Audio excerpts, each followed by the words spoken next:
Hey everyone, I'm finally getting around to that Q&A. Thank you so much for your patience. This and last week has been pretty crazy. I just didn't have the time to get to it, but I wrote down the questions. So I'm going to jump into the Q&A soon. I just wanted to remind you guys that I do have a giveaway going on. So make sure to check my latest post. It's titled 16K giveaway. I'll send you reminders too, but yeah. Just don't forget to participate if you want to win this awesome package of my hormone and metabolism boosting essentials. They're my favorite products by far. So keep an eye out for the winner. On the 30th, I'll be announcing their name. So hope you guys enjoy it. It's just a little token of my appreciation for being so awesome day in and day out. So yeah, let's get right to the Q&A. I'm going to start with a couple of pre-submitted questions. Chronically low white blood cell count. So I would need to know more about, your situation, context, hormones, what your stress levels are like. But copper deficiency has actually been linked to white blood cell count, chronically low. Also, polyunsaturated fatty acids can also lower white blood cell count as well. So these are two things that I would probably be looking into. What's your iron status and what is your consumption of, refined oils, because that can really affect your immunity. Placental tincture, thoughts. So yeah, placental tinctures or, even freeze drying your placenta and consuming it postpartum can be helpful for some people. We also have to keep in mind that the placenta doesn't just have progesterone, it has a lot of other things too, though. So it really is, something to think through because there could be toxins or other stress hormones that could impact the way that it affects us depending on how our pregnancy went, depending how our labor and birth went. So it could be a really good thing, or it could be a not so helpful thing that makes us feel not, that amazing either. This is a great option if you do want to make use of the placenta. Otherwise, you can also look into lotus birthing. That will make sure that the baby gets whatever nutrients are left in the placenta. Thoughts on fibromyalgia? So in my opinion, fibromyalgia is a constellation of symptoms that doctors slap on the fibromyalgia diagnosis because they don't know what it is. So it often has to do with chronic fatigue, it has to do with hypothyroidism, it has to do, of course, do with a lot of pain. Really getting down to the crux of chronic fatigue is going to probably help, because if our joints are aching, if we're in these chronic bouts of pain, our body is basically having trouble producing energy, and those places in the areas of the body are having trouble producing energy. So they're hurting for energy. This is just my very high level explanation. Of course, it could be more complicated than that, but focusing on helping the body produce energy and getting the body's energy production up so that it can deal with healing can often help the body deal with the pain and, alleviate the pain and actually, get you to where you need to be. So just some thoughts. I might look into doing the RCP. They have a free, the root cause protocol, they have a free manual that you can download. And I graduated from their institute. So a lot of their stuff is what I practice as well. What causes high prolactin? So a couple questions. Are you breastfeeding, or did you breastfeed recently? Did you recently give birth? Did you rule out a pituitary tumor? Because these are all things that could cause high prolactin. I would also be if not, I would also be looking at estrogen and stress, because both can really potentiate and drive high prolactin, as well as I'd probably be looking at your minerals as well, just to see what that is.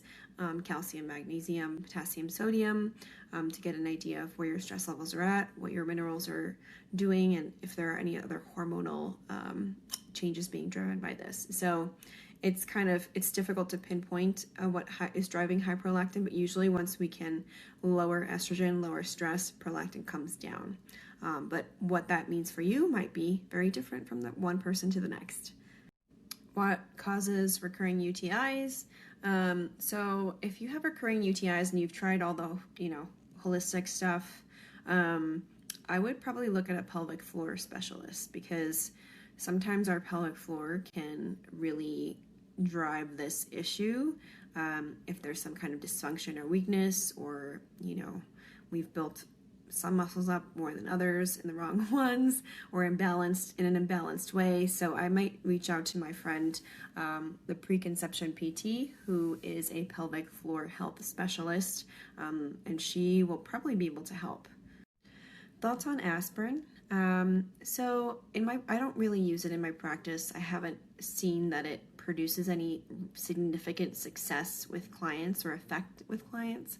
But there are some people that do use it, that do experience therapeutic effects, like blocking prostaglandins, or antagonizing estrogen, or antagonizing chelating iron, as well. So there are a couple of therapeutic uses. That's just not the first thing that I use, because I find that there are much more effective things than aspirin. But to each his own, to each her own. If it works for you, that's great. Just make sure that you're getting enough vitamin K with that. How many carrots do I need to eat a day to remove endotoxin? So this question is kind of funny to me, but it's really 1 to 2 carrots a day, and it doesn't have to be carrots either. It can be other kinds of fibers. Mushrooms are great. Bamboo shoots are great. However many you need to eat, it really depends on you as a person and your tolerance and what works for you and your daily habits. So it's not really about how many you need to eat to remove it. It's about how many you need to eat to be consistent. So if it's, and how you prepare that too. If it's just, if making the raw carrot salad, for example, like Dr. Ray Peat's raw carrot salad, if that's too much for you, then just a regular carrot is good. It's just about making it easy for you and adapting these habits to your own personal lifestyle. So that's my answer for you. Benign lump in breast, thoughts? I would definitely, even though it's benign, any kind of growth is usually going to be driven by estrogen. So I would probably, if it's for me, I would be making an effort to reduce the amount of estrogen that in my life. So, xenoestrogens, phytoestrogens, really reducing those estrogenic things, and also iron too, because I believe in breast cancer cells, there's a pretty significant amount of iron found in them. So, these factors can all play a role in like the growth, potential growths in the body. So I'd be looking to, even though it's benign, I wouldn't, I would try to remediate some of this stuff so that I don't have additional growths on top of that. So hope that helps. Thoughts on dysmenorrhea? So sorry to hear you're dealing with this. If this is you, dysmenorrhea can be very, very, very debilitating. And so it's extremely painful. And essentially, there's a couple of types of dysmenorrhea. There's primary and secondary. My question would be, when did this start for you? Primary is just after puberty onwards, and secondary is a couple years after the onset of menstruation. So my question would be, when did any time after the onset of menstruation, I should say.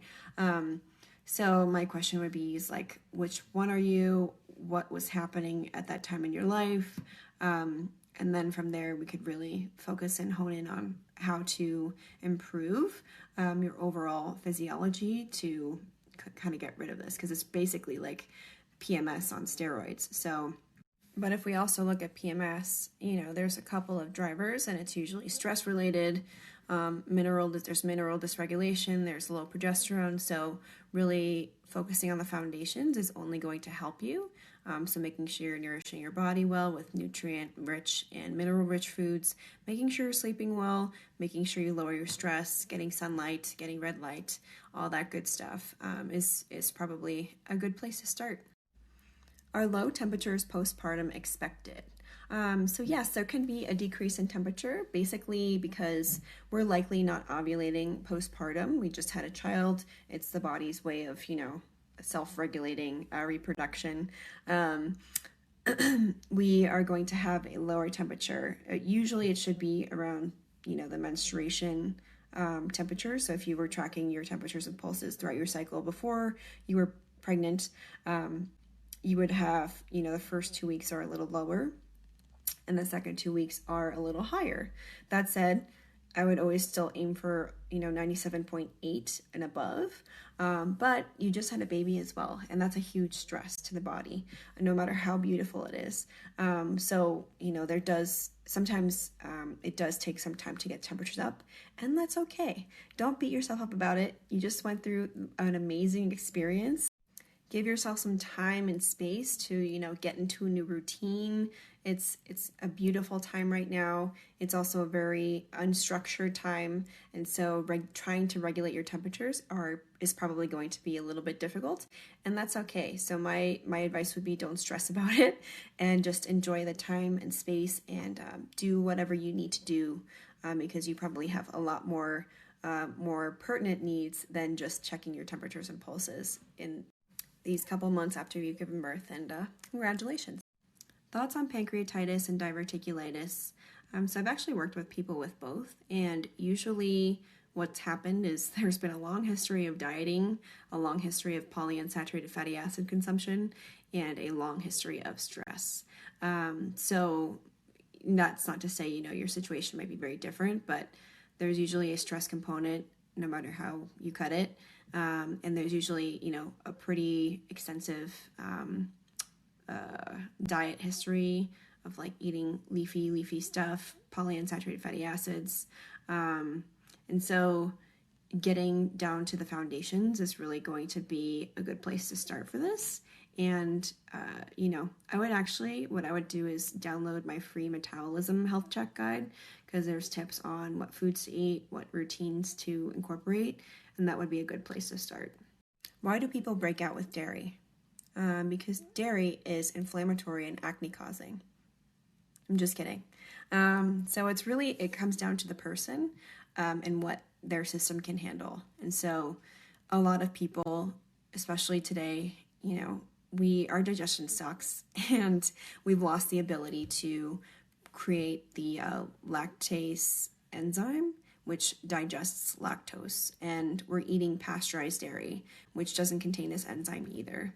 And we're drinking, we're forcibly and voluntarily removing dairy from our diets as well, with all these like almond milk substitutes and oat milk substitutes, which are really disgusting. And we're also, we have really inflamed digestive tracts, small intestine, from all this like terrible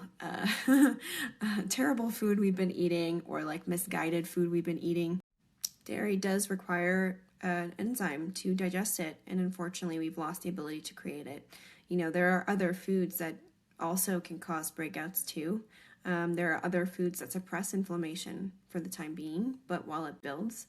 So we have to look at food from a kind of like biological standpoint, and look at it that way instead of blaming one food for, acne, for example, because there are multiple factors that are usually at play when it comes to something like that.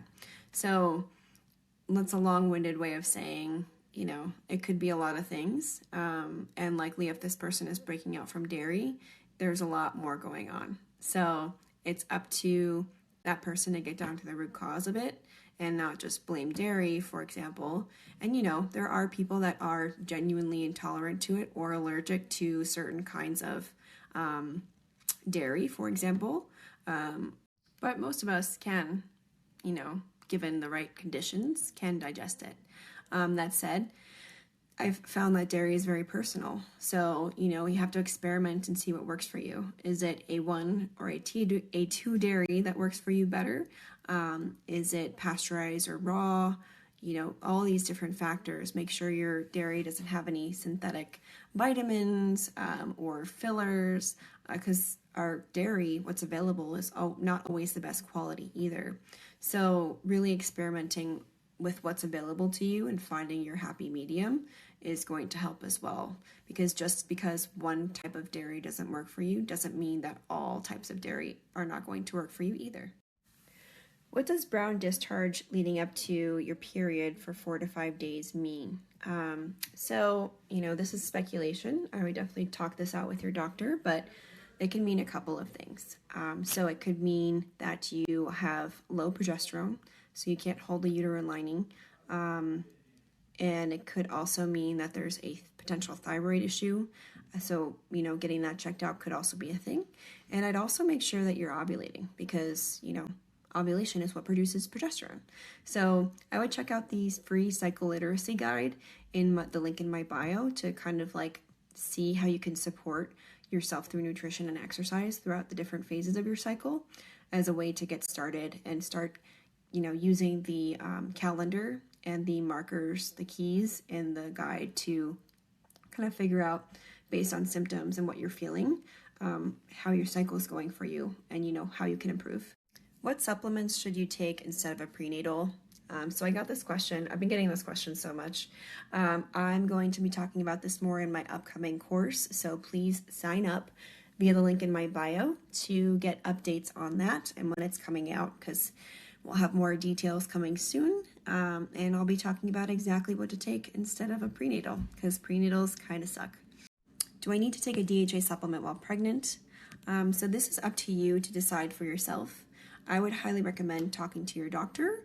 They'll probably say yes, but also doing your own research, because while overwhelmingly the evidence points to yes, it's beneficial, it's essential, if you start to look at where the essentiality came from, it was based on a rat study and it was misproven 10 years later. So the essentiality of DHA is interesting, and if you look into the work of Dr. Ray Peat, is just the very easiest one to look into. All of his research is available online, all of his articles, I should say. He makes articles based on other people's research. You will find, some ideas that may go against the grain, and that's okay. But it's up to you to decide for yourself. There's definitely a nuanced way of looking at these things. And while most prenatal advice will say, yes, DHA is essential, supplement it, it's important for the baby's brain development, you will also find other things that say, taking a fish oil supplement can cause a lot of blood loss during delivery. Taking a fish oil supplement can also cause allergenic children, more allergies in children. Fish oil is estrogenic, and that's why it can lead to the high rate of growth in not only the brain but the body mass of babies and people, so it's kind of like you have to make up your mind for yourself. So yeah, talk to your doctor, do your own research. Dr. Ray Peat's a great place to start. All the resources that he links in his articles are great, kind of like rabbit holes too. I would also look into Keith Littlewood at Tomo Littlewood on Instagram. He has excellent blog posts on fish oil and polyunsaturated fats and DHA as well. And yeah, just, weigh your options and make your own informed decision. Very low libido after pregnancy and after baby. What can help? So libido is basically the body wanting to reproduce, and you just did that. My question would be how long has it been since you just gave birth? Because if it's 2 years after, then maybe there is something else going on, but it's okay, and it's completely normal, because it's just your body it's your body's basically its natural birth control, honestly. But that said, my other questions would be, are you nourishing yourself? Are you sleeping? The likely answers to these questions are not really that well, and that's okay. But over time, as you get into a rhythm with your new baby, try to make an effort to really hunker down on these foundations, because without the foundations, the body's not going to feel safe, and it's not going to feel safe enough to reproduce, and our libido may be low because of our habits and routine rather than just the fact that we just had a baby. So, it's definitely it can take some time for that stuff to come back, and it's okay. Just be patient, give yourself space, give yourself grace, and things will fall into place over time if you're covering the foundation. So good luck and congratulations. Is Hum brand D3 supplement okay?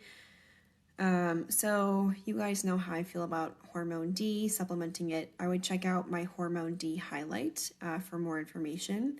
I don't believe people should be supplementing hormone D unless there's some kind of genetic variation. So, I would check that out. And I would also research the work of Dr. Jim Stevenson. He's great. I've seen a lot more women consuming raw dairy during pregnancy. Thoughts? So I think raw dairy is a really amazing food. And it has, not only low levels of beneficial hormones like thyroid hormone, progesterone, it also has immune boosting properties like T cells and other immune components that are really amazing. Lactoferrin, which is amazing. So many other things. So it's really just like a very live and awesomely powerful food. That said, you really have to trust where you're getting it from. So it's not just like, oh, raw dairy is amazing, let me go get it nilly-willy from anyone. You really have to know where it's coming from because, foodborne illness is risky during pregnancy. But that said, consuming raw milk in general is not that risky. So you're 35,000 times more likely to get food poisoning from other foods than from raw milk. I would check out my post called Risky Foods During Pregnancy Debunked, or Risky Pregnancy Foods Debunked, because I talk a little bit more about stats on other foods too. But basically, most raw dairy farmers actually have much more rigid practices because they're so scrutinized. So, while conventional dairy farmers lean on pasteurization to kill bacteria and other things. So honestly, it's really, it's up to you to make the decision you're most comfortable with, but I think it's wonderful. I read that too much vitamin A can be toxic during pregnancy. Thoughts? So food-based vitamin A has not been shown to cause toxicity, and food-based vitamin A is in like retinol, not beta-carotene. Too much beta carotene can cause problems, but real retinol, food-based, has not been shown to cause issues. Now, when we're talking about vitamin A toxicity, it's very possible that there's synthetic vitamin A involved, and usually that's the culprit. So is it synthetic vitamin A that you're getting through supplements or your prenatal or through, fortified foods like dairy that usually come with fortification? That can cause issues. But if you are leading a very non-fortified food life, it usually is not a problem at all. And, we need vitamin A. Vitamin A is like one of the top nutrients that you need to build a healthy baby. So I would do your own research as well. Vitamin A is very misunderstood, and there's like a lot of FUD, fear, uncertainty, and doubt in the medical community about vitamin A, and because of its toxicity. But it's really, really important, not just for baby's health, but your own health too. It activates vitamin D. It does a lot more for our immune system than vitamin D does. So that's another thing to keep in mind. Hi, do you suspect a root cause for hyperemesis gravidarum? So there's a couple of potential root causes, like, too much estrogen or not enough progesterone, or, too little minerals, too little food in general. There's, it's more complex than that, but in general, it's a couple of things that could be potential issues, but the real root of it all, I think, is that a lot of pregnant women are going into their pregnancy in great debt. And so the chances of them developing, and when I say in debt, I mean in health debt. Most women in their, childbearing years are nutrient deficient, greatly nutrient deficient. And so what hyperemesis gravidarum is like a result of kind of like a side effect of that. deficiencies and hormone imbalances can really manifest in different ways, and it's hard to predict what they're going to be. And that's why preconception prep is really, really important. So if you are in the preconception phase just asking about this, I would highly recommend, taking some time, especially if it's something that you've experienced before, because those same nutrient deficiencies and or hormonal imbalances could potentially increase your risk for getting it again. Otherwise, though, and if you are currently dealing with this, I would work with a practitioner that's experienced with this. I'm not currently taking on any new clients, but I'd really try to find somebody, because what conventional medicine solution is, if it's really bad, they're going to give you medication, and any medication while you're pregnant has a potential to affect the baby. So it's something that you want to think about very thoroughly, of course, and make an informed decision about. But I would probably work with someone to try to tamp down the symptoms and to tamp down the nausea and to try to get some food down so that you can still nourish your baby throughout your pregnancy. Is it possible that folate supplements could cause depression / low motivation? It's possible. Too much of anything can cause issues. I would also be curious to see if the folate supplement that you're taking is folic acid or actual folate, and if it's methylated. If it's not methylated, you might have some kind of gene mutation that doesn't allow you to utilize it properly. So there's a couple of factors when looking at these kinds of things. It's funny that you ask about that, because last week, or I guess 2 weeks ago now, I posted a quiz about folate. And the whole intention of that quiz was to get people to think less, hyper-focus less on folate and realize that it's about more than folate, and that folate works with other partners, minerals, and vitamins. But I got so many questions about folate. Which one do I take? How much do I take? So yeah, it's about more than just folate. If you're taking a folate supplement without balancing the other things that it works with, there could definitely be some problems. I'll be talking about this more in my preconception course. So if you're interested in learning more, I do have a post on it, but I'll be going more in depth in the preconception course. So feel free to sign up via the link in my bio for updates. Are the HTMA and Morley panel enough to fix / diagnose / aid with most issues? So I think you're talking about the full Monty iron panel, and I just want to preface, I do not diagnose anything. That is not my scope of practice. But that said, the HTMA and full Monty panel can, generally speaking, help with most issues, no matter what they are, whether it's chronic fatigue or any type of other serious thing, or you just want to get healthier and have more energy. So definitely helpful. I think anyone can benefit from getting an HTMA and full Monty iron panel. And yeah, I hope that helps. Cold hands and feet from drinking coffee after breakfast and with sugar, should it be avoided? Just based on, I would need to know more about you. What are your temperatures and pulses, that kind of thing. But, if this is happening every time you drink coffee, then your body might not be ready for it. That's just me speculating. But yeah, so you might want to take a break from it or try other things like decaf, or, play around with the timing a little bit more. Thoughts on essential oils. So I think they're nice as aromatherapy, but I do not believe in ingesting them internally. And there are essential oils that are more estrogenic than others, such as lavender. I forget which doctor talks about this a lot.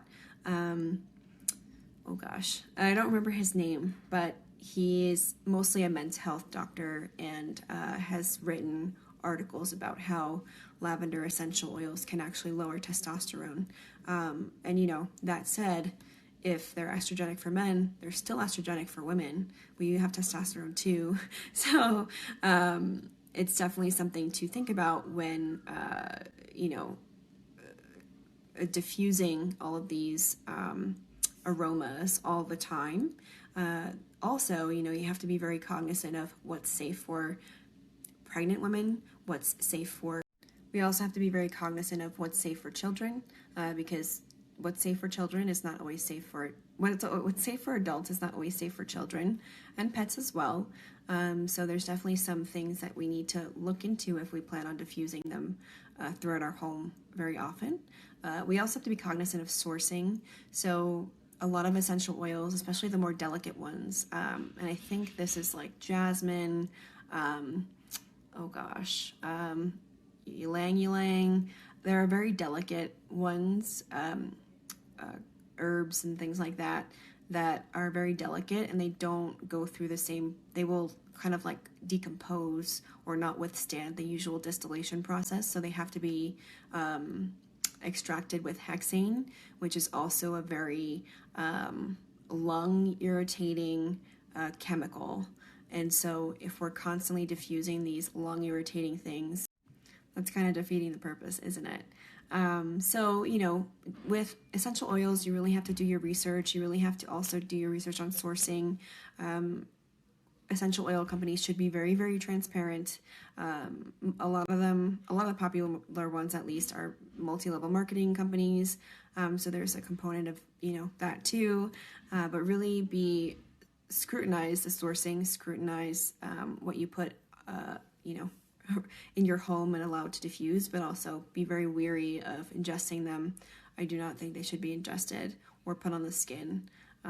So that's my honest opinion. What do you do for scents around your home and perfume if you wear any? So for scents around my home, this is kind of a nice follow-up to the essential oils question. I do use a diffuser. I was gifted a diffuser, and I was gifted a doTERRA pack.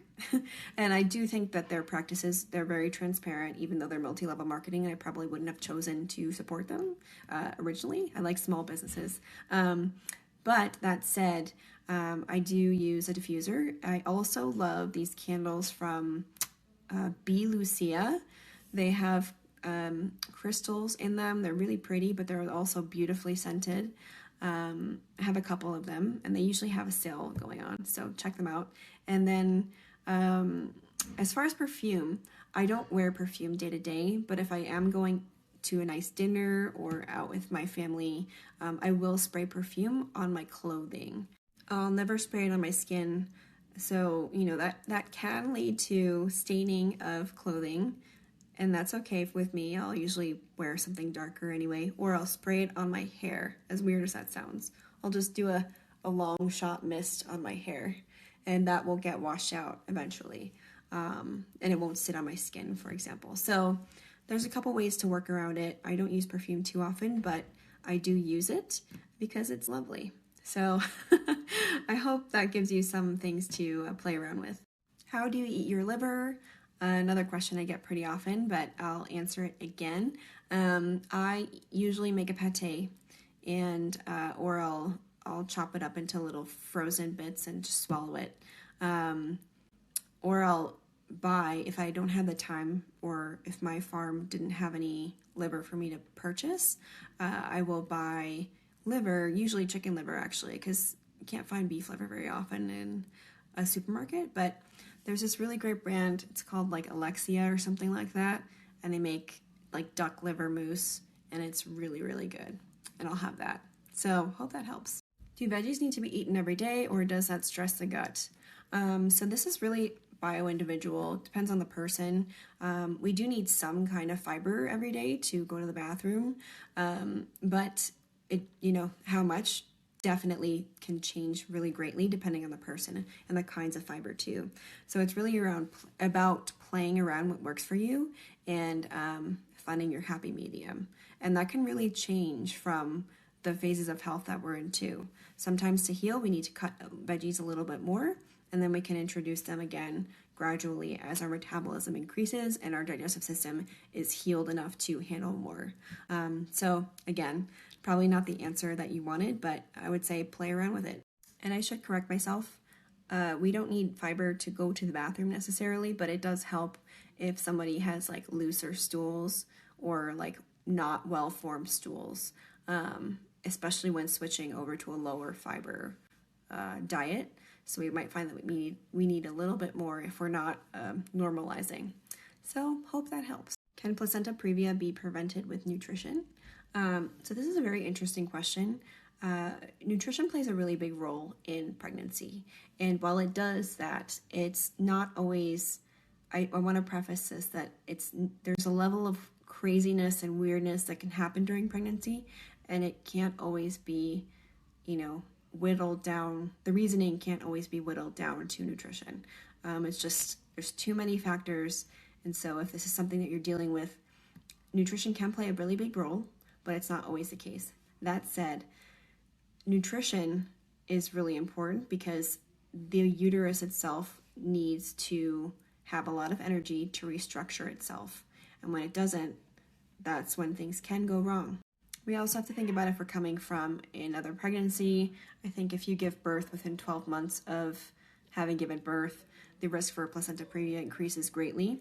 And, it's not just about replenishing your nutrient stores, but it's about actually physically letting your body heal, because there's a lot of restructuring that needs to happen. There's a lot of ligaments and muscles that need to take some time to rebuild themselves. And so restructuring is a big part of that, and not being able to restructure is what can lead to placenta previa. So in short, nutrition is a big part, but there are other factors like physical and muscular rehabilitation that need to happen. And also sometimes it's just a big black box and we don't know what's going to happen no matter how well we can prepare. But preparing can reduce our risk of these kinds of things. So I hope that helps. How do you know if what you're doing is working when there are so many variables in a day? This is a great question, and this is why it's really important to start small and not do like 20 different things all at once. You want to really build small habits, make small changes that become habitual, and that way you can see if things are really working or not.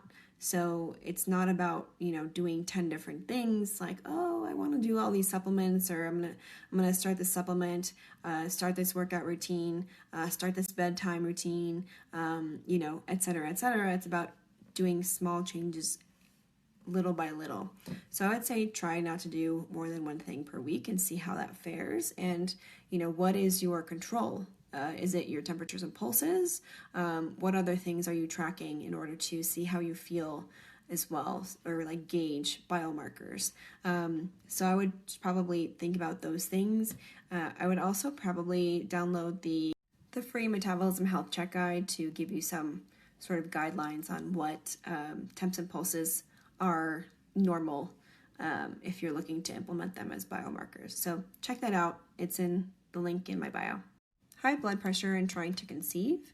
So yeah, many women can conceive with high blood pressure, but I would try to work on your high blood pressure prior, because high blood pressure during pregnancy can often create complications, and it can often lead to preeclampsia, eclampsia, aka toxemia, which can also, potentially not only harm your health as the mother, but the baby's health as well. So it's probably a good idea to really try to get that under control, or at least have things in place to help you manage it, so that when you get to pregnancy, because pregnancy is also very stressful, and high blood pressure is usually caused by stress, obviously mineral dysregulation, but it's a stress on the body, and things can get worse and wackier as we go further into pregnancy. So I would definitely look into getting that checked out. I have posts on toxemia, I have posts on salts and high blood pressure. Is beef liver generally safe to consume while pregnant? I know that it can vary from person to person. Yeah, it can vary. I would definitely check with your doctor. I can't comment on the safety, but it's definitely one of my top foods for fertility and building a healthy baby. Would you still eat a raw carrot salad during pregnancy? Yeah, I would. It's great. It's delicious. It's helpful. It's awesome. Is menstruation stressful on the body? I've noticed that I need more mag while on my period. Yeah, it can be very depleting for some people, and oftentimes we feel cruddy because we're not meeting sort of like the depletion of minerals and other nutrients with what we're consuming and intaking. So yeah, you might find that you need more mag while you're on your period, and that's a great observation that you've made. So keep supporting yourself and keep listening to your body. Best ways to rid the body of excess calcium? So that's an interesting question. Calcium status is regulated by magnesium, and to get calcium where it needs to go, which is the bones and the teeth, you need vitamin K. So if there's what we call a calcium shell, which can look like excess calcium, we want to be making sure we have these cofactors. So I would be looking at getting some vitamin K and making sure my magnesium is up to par. Do you have a resource to find the best type, frequency, etc. of exercise during pregnancy? Yeah, check out my friend, the Preconception PT. She will be very helpful for that. Foods to eat during period. Download my free cycle literacy guide. It's in the link in my bio, and you'll get more information there. How do I get enough vitamin D and iron? I'm deficient by a ton. So I would check out my posts on hormone D. I have a highlight called hormone D, and iron. I would also look through my copper and iron highlight. These vitamins and minerals have cofactors that they need to run. For example, vitamin D needs magnesium. There could be other reasons we are deficient, but usually it's magnesium deficiency. And then iron, it's regulated by copper, but copper also has partners too. So do a little bit of digging there and you'll find the answers that you need. How do I get enough folate with the MTHFR? Just eat real foods with real folate. Single quickest way to get rid of pre-diabetic symptoms. Conventional medicine would say stop eating sugar, cut carbohydrates. But honestly, cutting polyunsaturated fats is going to be the most effective, quick way to get rid of pre-diabetic symptoms, because cutting sugar will just make it worse, honestly. Can you talk about RH incompatibility? So I would love to, but this is a very sensitive topic, and I will probably get dinged for talking about this because there's just so many words that I have to use that are likely going to trigger certain actions on this platform. So if you know of any other platform that I could potentially speak more freely about topics like this, let me know, message me, because I would love to really talk more about this stuff, but I also don't want to get shut down. So let me know. Happy to talk about it more. I just got my period 5 months postpartum while exclusively breastfeeding. Is that normal? It's very common. It is, unless you were practicing ecological breastfeeding, postpartum can be very different for many women. You can get your period right away. You can get your period a year or two after. It really depends on the person, and there's no real right or wrong answer. So I would say don't worry about it, and congratulations, and enjoy your time with your new baby. I'm 33 and I'm afraid I'll never be a mom. What's your take on older women giving birth? So don't worry. It's really about how well you take care of yourself. And I talked about this actually in the last podcast that I did with Matt Blackburn. So I'd actually go check that out, because I think this is a really big misconception that, our time is ticking and, we're going to be infertile after 40 and stuff like that. It's just simply not true. So I would go check that podcast out for more information and for more assurance that it's really, everyone's different and your timeline is what you want it to be. Is iron content in grass-fed beef liver okay? Yes, it is, because there is a 30-to-1 ratio of copper to iron, and it's excellent. So keep eating it if that's what you're asking. Do you have any recommendations for nutrition for the first part of pregnancy versus the second part? So if you're asking about optimizing nutrients for the first part versus the second part versus the third part, folate needs go up in the first trimester, blah, blah, blah, blah, blah, third trimester. Really nourishing yourself throughout your entire pregnancy is of utmost importance. So not hyper managing these things, but just getting really nutrient dense foods in all the time. Of course, there are things like nausea that can happen the first trimester. If this is what you're asking about, don't worry. There are biological things in place that really help us get through this. But that said, I can say protein needs go up in the third trimester greatly. So focusing on really getting in nutrient dense proteins throughout your pregnancy, but especially in your third trimester, is also important. All that said, though, it's really not about hyper managing from trimester to trimester. It's and preconception prep. This is why it's so important, because you can have assurance that you and peace of mind that you've prepared really well, that if anything were to come your way, you would feel really well equipped to handle it. And you would reduce the risks of anything happening too.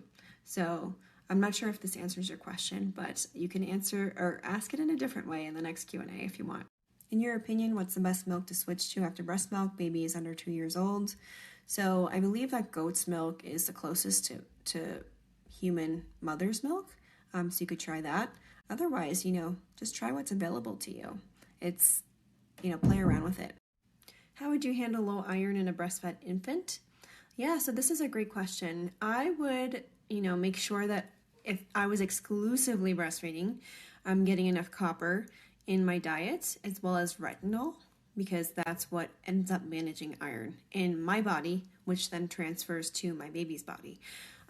If you are also feeding him real foods, I'm not sure how old he is or if he's like doing, hybrid food and milk, I would then make sure he or she is also getting copper and retinol rich foods. So check out my top copper rich foods post, as well as my vitamin A post. Beta carotene is not real vitamin A post. With that'll have more food lists that you can check out for copper and retinol rich foods. So yeah, good luck. Guidance for losing a lot of weight, foods to avoid, meal frequency, and supplements. So instead of, and this will be easier for me to say than it is to be on the receiving end. But that said, we have to think about why we have gained weight in the first place. Weight gain is usually a symptom of something else. There's an underlying dysfunction. So we have to get to the root of the dysfunction. That said, there's also healing weight. So we have to think about, have we been in a healing phase, and is that why we've gained some weight? And is it now time? Have we earned the right to try to lose it? Because most people think about food as like, have we earned our food? But really, I like to think about it as, have we earned our exercise or the ability to cut? And so, have we done that? I don't know. I would need to know more about you, but, generally speaking, we want to remove those inflammatory foods. So polyunsaturated fatty acids, fortified foods, processed foods, seed oils, those are all going to really take a toll on our overall metabolism and slow things down unnecessarily. We want to focus on things that will boost our metabolism. So I would actually check out my metabolic health check guide. There's a free guide, link in my bio, but that'll have some tips on how to generally approach this from a high level. And then, I would work to lose weight slowly. The faster we lose the weight, the faster we'll put it back on. It really takes some slow, consistent, safe weight loss to really lose it for good. And so I wouldn't focus on numbers so much as like how you feel, how your clothes fit, that kind of thing. As far as exercise goes, weight training is an excellent way to boost the metabolism. But you also have to make sure that you're not, you don't end up in a catabolic state either, because muscle, while it does burn more calories, we have to make sure that we're fueling ourselves properly to maintain it as well. As far as meal frequency, it really depends on the person. This is what I work on one-on-one with people, is to figure out their meal frequency, figure out what they need to eat throughout the day to support themselves. So, other than using body temperature and pulse to experiment, it's just about really just seeing how you feel, experimenting more. And as far as supplements go, there's no supplement that's going to make you lose weight. But, removing those supplements that can be harmful to the metabolism, check out my post called Where to Start, Stop, and that'll have some supplements to avoid. And that'll be a good place to start. Good luck. I learned from you hyaluronic acid equals a carcinogen, essential oils equal estrogenic. What else for beauty? I definitely don't want to deter you or make it seem like there's no other beauty options.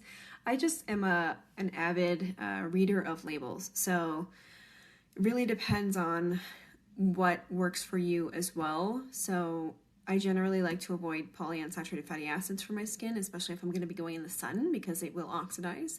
That said, they could work amazingly for your skin. So, and just try to put on a hat and avoid the sun if you do have these things on your skin. So it's really about experimentation. I have a post on xenoestrogens coming out tomorrow, I think, that will talk more about skincare or things to avoid. Phthalates and parabens are really common in skincare, although I should say more conventional skincare, so you probably won't find them in green beauty brands, although there's a lot of greenwashing that happens too. So it's really about, doing the best to read labels. There are certain things that I avoid, like parabens, like hyaluronic acid, like essential oils, but I also like some brands like Cosmo Beauty that has a little bit of essential oil in the, glycolic acid. So I'll use that once in a while. And I think there's lavender oil in it, and I'm fine with that once in a while. So, it's about picking and choosing your battles. I don't do my nails very frequently, but when I do, I use non-toxic nail polish. I don't do my hair very often. I wear makeup maybe a little more frequently than anything else. And so it's really about finding a balance that will keep you sane, but allow you to feel really awesome. I would say if there's something that is going to stay on your skin or your nails or your hair for a longer period of time, I would work personally harder to find something that's cleaner, because if I'm using it frequently and if it's staying on me, that'll probably have a bigger effect than something that's temporary, if that helps at all. But it was a very good question. I hope that this helps a little bit. It's not so cut and dry, and I'm also, learning new things every day. Hyaluronic acid is definitely a newer thing that I've known for the past year, and I've been actively trying to avoid it ever since then. So I think, as we, just like anything else, like we constantly uncover things that, are maybe not so good for us anymore.